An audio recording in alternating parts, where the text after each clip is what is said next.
ప్రభు అయిన యేసుక్రీస్తు నామములో మీ అందరూ కూడా నా నిండు వందనాలు.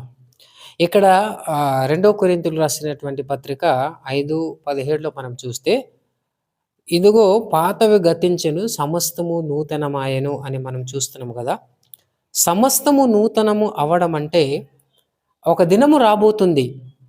మనం శరీరం పూర్తిగా మారే రోజు. అది ఇంకా రాలేదు. కానీ అది భవిష్యత్తులో వస్తది.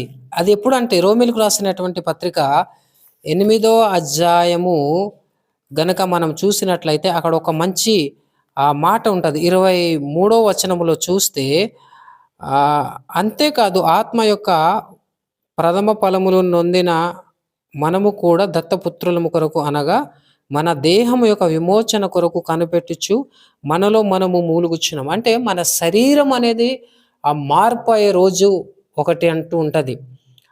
ఆ క్షణము పరిస్థితులన్నీ కూడా మారుతాయి. మనకు ఎటువంటి కష్టాలు ఉండవు, ఎటువంటి బాధలు ఉండవు.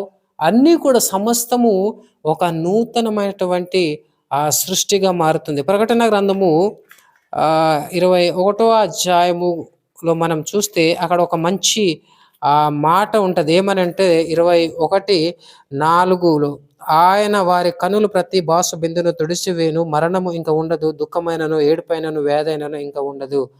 నిజంగా ఇక్కడ చాలా అద్భుతమైనటువంటి మాట. అంటే ఆ రోజు ఒకటి రాబోతుంది. నూతనమైనటువంటి దినము, నూతనమైనటువంటి స్వభావము, నూతనమైన సమస్తము నూతనమైనటువంటి రోజుగా ఒక రోజు రాబోతుంది.